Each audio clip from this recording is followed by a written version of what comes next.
Corona विषाणूच्या पार्श्वभूमीवर lockdown सुरू असल्याने रक्ताचा तुटवडा पडण्याची दाट शक्यता निर्माण झाली असल्याने मुख्यमंत्री उद्धव ठाकरे यांनी रक्तदात्यांना केलेल्या आवाहनानुसार माहूर येथील ग्रामीण रुग्णालयात पत्रकार व प्रशासनाच्या वतीने घेण्यात आलेल्या रक्तदान शिबिरात 72 रक्तदात्यांनी सहभाग घेऊन उत्स्फूर्त प्रतिसाद दिला आहे। रक्तदान शिबिराचे उद्घाटक किनवट माहूर विधानसभा मतदारसंघाचे आमदार भीमराव केराम, अध्यक्ष परमपूज्य श्यामबापू भारती महाराज, मार्गदर्शक शिवसेनेचे जिल्हा उपप्रमुख ज्योतिबा खराटे, श्री रेणुकादेवी संस्थानचे विश्वस्त चंद्रकांत भोपी, संजय कान्नव यांनी श्री रेणुका मातेच्या प्रतिमेचे पूजन करून दीप प्रज्वलित केल्यानंतर रक्तदानास प्रारंभ करण्यात आला। यावेळी प्रमुख अतिथी म्हणून तहसीलदार सिद्धेश्वर वरणगावकर, पंचायत समिती गटविकास अधिकारी विशाल सिंग चव्हाण, नगर परिषदच्या मुख्याधिकारी विद्या कदम, वैद्यकीय अधीक्षक डॉक्टर व्यंकटेश भोसले, तालुका आरोग्य अधिकारी डॉक्टर साहेबराव भिसे, भालचंद्र तिडके यांच्यासह विविध सामाजिक संघटनेचे प्रतिनिधी व पत्रकार उपस्थित होते। कोरोनाची साथ खूप कमी प्रमाणामध्ये आहे आणि त्यांनी ज्याप्रमाणे आवाहन केलं की कोणी घराच्या बाहेर पडू नये, खरोखर आज आपण या गोष्टीचं पालन करत आहोत, म्हणून आपला देश जवळपास सुरक्षित आहे।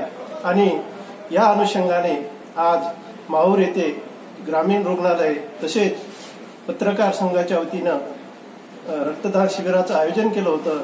कारण आज देशाला सगळ्या दृष्टिकोनातून गरज आहे आणि त्यामध्ये रक्ताची सुद्धा गरज आहे आणि त्या पार्श्वभूमीवर आज माहूर येथे मोठ्या प्रमाणामध्ये रक्तदान शिबिराचं आयोजन केलेलं आहे आणि बहुतांश बऱ्याचशा लोकांनी रक्तदान केलेलं आहे आणि याचा फायदा आजारी लोकांना निश्चित होईल आणि आपल्या देशवासियांना याचा फायदा होईल।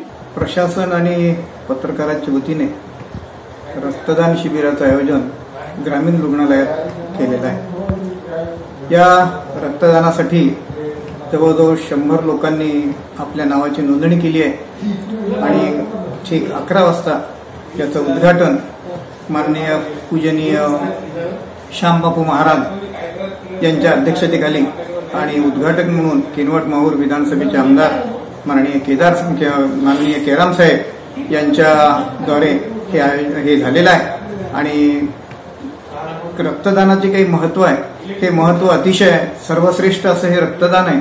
तसेच गुरु गोविंद सिंग ब्लड बँक नांदेडचे डॉक्टर प्रसाद बोरुळकर, डॉक्टर दिलीप सोनटक्के, राहुल वाघमारे, भुवनेश्वर पांचाळ, आकाश चिंदालिय, नामदेव पांचाळ, हर्षद महाजन, कपिल वाडवे या सर्वांनी रक्त गोळा करण्याचं काम केलं। रक्तदान शिबिरात सहभागी होऊन उत्स्फूर्त प्रतिसाद दिल्याबद्दल पत्रकार वसंत कपाटे, गजानन भारती, इलियास बावानी, सुरेश गिर्रे, जय गिर्रे, राजू दराडे, संजय गोगरे, संजय सुरोशे, जावेद शेख, रुपेश दीक्षित, संजय जोशी यांनी रक्तदात्यांचे आभार व्यक्त केले आहे।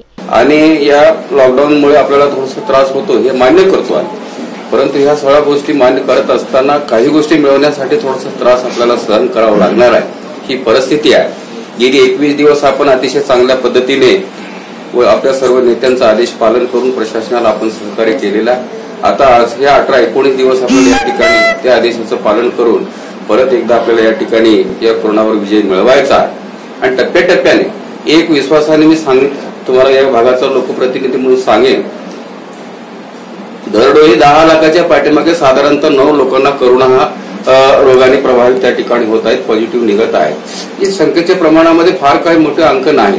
ज्या देशामध्ये सगळ्या सुविधा या रोगावर उपचार करण्याच्या दृष्टिकोनातून त्यांच्याकडे यंत्रणा असताना सुद्धा ते कंट्रोल करू शकले नाही, परंतु माननीय देशाचे पंतप्रधान माननीय नरेंद्रभाई मोदी यांनी अतिशय दूरदृष्टीपणाने राष्ट्रातील असणाऱ्या सर्व समाज बांधवांना जीवन अशा पद्धतीच्या लॉकडाऊनच्या माध्यमातून सक्षम अशा पद्धतीने राष्ट्र उभारण्यासाठी आवाहन केल्यानुसार लोकांनी जे त्यांच्या आदेशाचं पालन केलेलं आहे आणि त्याच पद्धतीने आपण सगळ्यांनी पालन केलेलं आहे। असे पुढेही जेव्हा जेव्हा हे प्रतिकात्मक अशा पद्धतीची परिस्थिती निर्माण होते त्यावर मात करण्यासाठी आपण सगळ्यांनी सामूहिक पुढे यावं आणि या कोरोनासारख्या विषाणूपासून आपल्याला सुरक्षित या ठिकाणी विजय मिळवण्याच्या दृष्टिकोनातून घरीच राहून सुरक्षित अंतर ठेवून आपापल्या पद्धतीने या ठिकाणी या राष्ट्रीय संकटातून आपल्याला मुक्ती मिळवण्यासाठी प्रयत्न करावा अशा पद्धतीचा संसर्गजन्य रोगाने आपल्या देशामध्ये थैमान घातलेले आहे। या रोगामध्ये या महामारी विरुद्ध लढण्यासाठी देशाचे पंतप्रधान आदरणीय नरेंद्रभाई मोदी आणि महाराष्ट्र राज्याचे मुख्यमंत्री उद्धवजी ठाकरे साहेब या ठिकाणी अहोरात्र प्रयत्न करत आहेत. प्रशासनाच्या हाकेला ओ देऊन प्रशासनाच्या आदेशाचे पालन करून या ठिकाणी जनतेच्या सहकार्यातूनच या रोगावर आपल्याला आम्हाला मात करायची आहे. या किनवट आणि माहूर तालुक्यामध्ये सुद्धा सामाजिक बांधिलकी म्हणून या ठिकाणी आज माहूर तालुका पत्रकार संघ, प्रशासन व आरोग्य विभाग यांच्यातर्फे या ठिकाणी महारक्तदान शिबिराचं या ठिकाणी आयोजन या ठिकाणी केलेलं आहे. आतापर्यंत 40च्या वर रक्तदात्यांनी रक्तदान केले. किमान 150च्या वर रक्ताच्या पिशव्या ह्या शासकीय गुरु गोविंद सिंग रुग्णालय नांदेडला या ठिकाणी आपली मंडळी पोहोच करत आहेत. माहूर शहरामध्ये मोफत अन्नछत्र चालण्यात येत आहेत, मोफत अन्नधान्य पुरवण्यात येत आहे. आपण सुद्धा या ठिकाणी कुठेही या ठिकाणी कमी नाही आहेत. तेव्हा आज जे आपल्या माहूर तालुक्याच्या मंडळीने जे रक्तदानाचा कॅम्प घेतला आणि सामाजिक बांधिलकी जोपासली याबद्दल सर्वांचे या ठिकाणी मी आभार मानतो. ज्यांनी रक्तदान केले त्या सर्वांचा सुद्धा या ठिकाणी आभार मानतो. विदर्भ न्यूज करिता माहूर येथून कार्तिक बेहरे.